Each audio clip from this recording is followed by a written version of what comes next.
What's up, internet? My name's Ori. Welcome back to the channel. If you're new here, hit that subscribe button. You like this video, hit that like button, hit that notification bell. You'll never miss a video. You'll never miss a stream.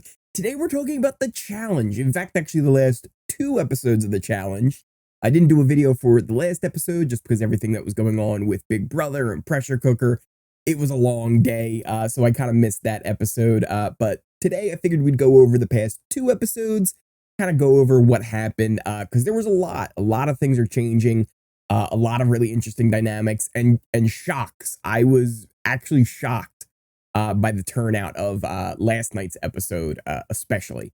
So let's really quickly kind of talk about last week, and the big storyline with that is we started to see Big Brother versus Survivor, and then you had the vets kind of playing both sides there, trying to cause that rift to become even more prominent and make them go after each other instead of going after the vets all the time, because as long as Big Brother and Survivor are united, the vets are just going to get picked off one by one, including even people like Fessel and Josh, who, even though they're Big Brother players, they're really more aligned with the vets and the people from the challenge than they are with the people from Big Brother.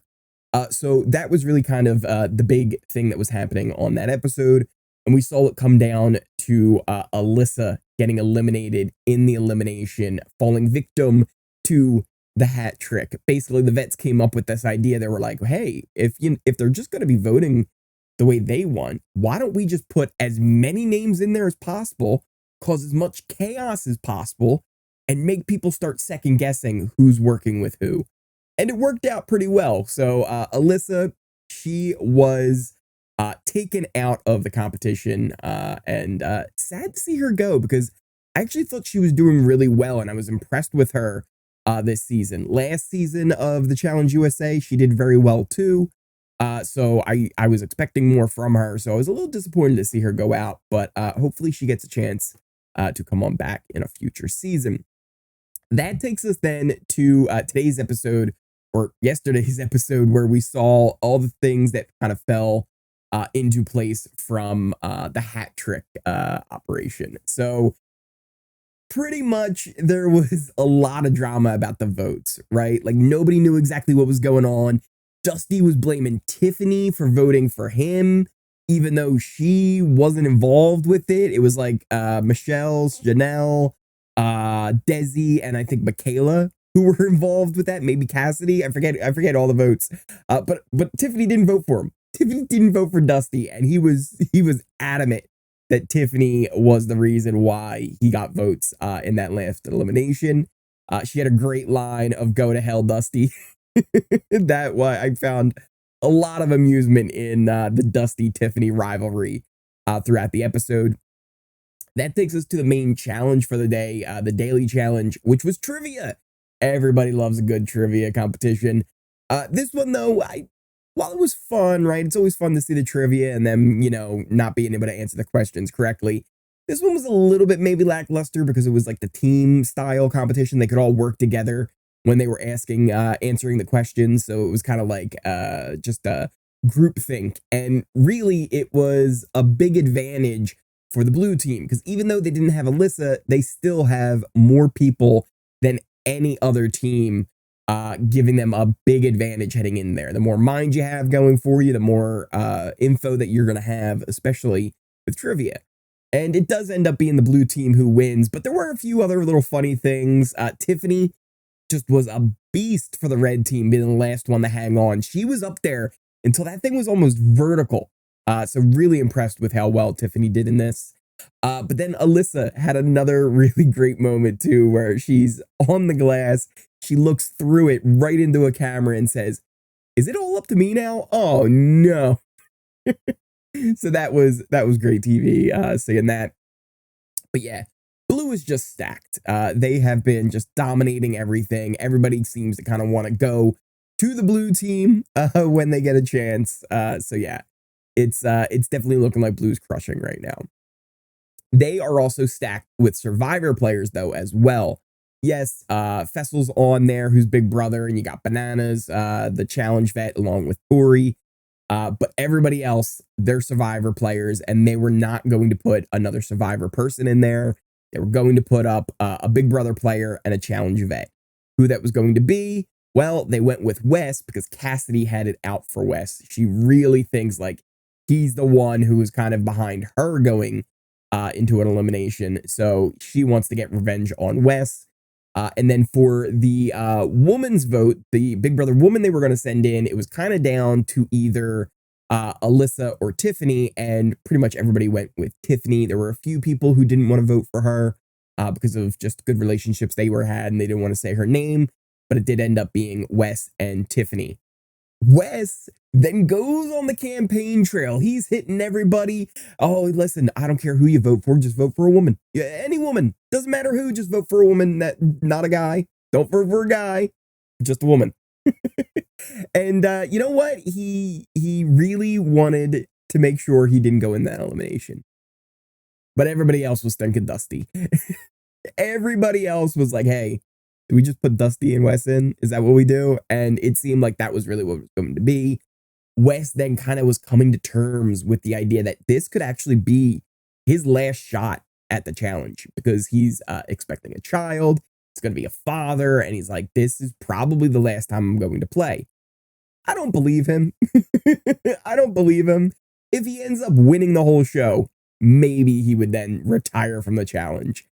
At the very least, he's going to take a year off, spend some time with his newborn, and then he would come back for another season. I do not think this would be the last time we saw Wes, but it was definitely interesting seeing somebody that you've seen on these seasons over and over kind of coming to terms with like, oh yeah, this could be my last ride. This might be the final time I have a chance to do that because of other responsibilities that I have in my life.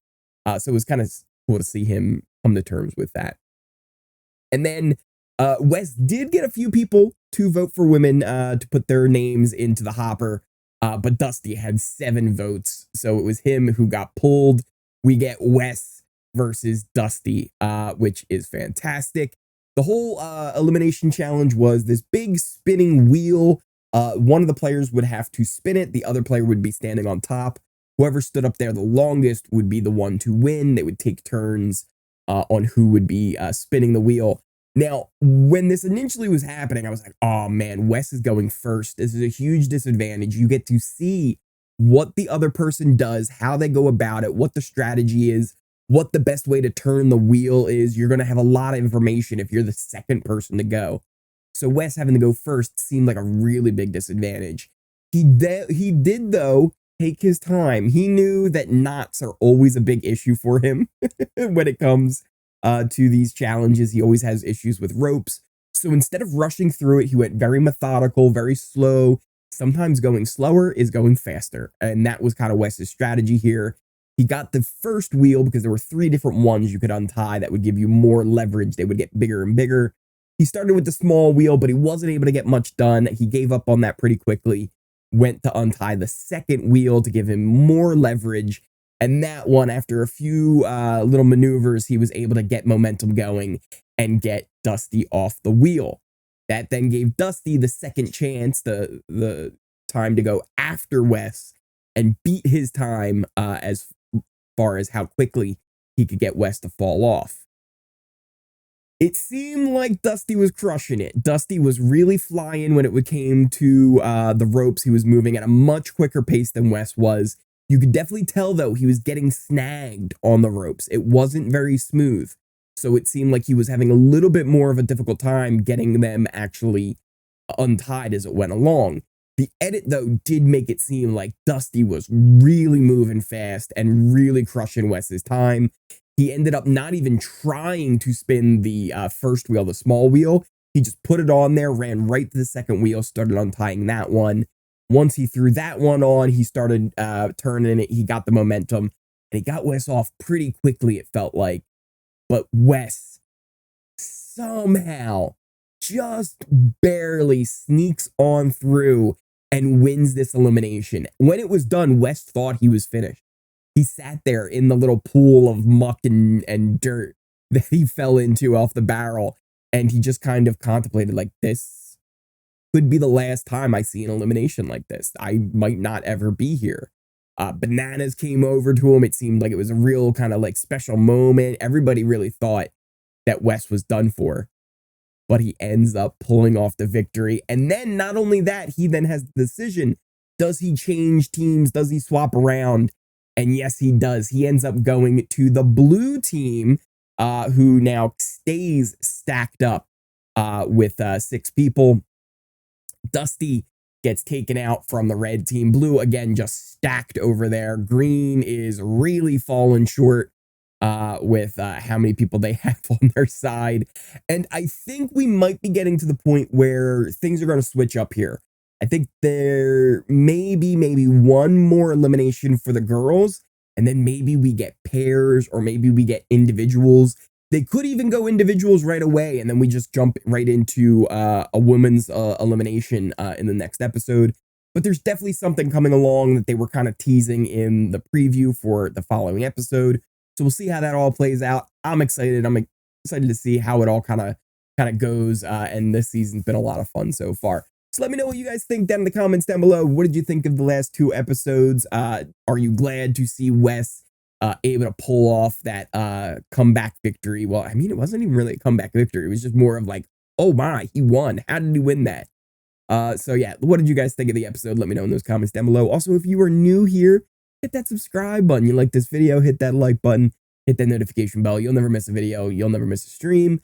Make sure you check out my Big Brother videos. I'll have another update for the live feeds up on the channel already for the past few nights. There's been a lot going on as far as everything going on the live feed. So if you're a fan of Big Brother, make sure you check that out as well. Thank you guys again so much for watching, and I will see you next time.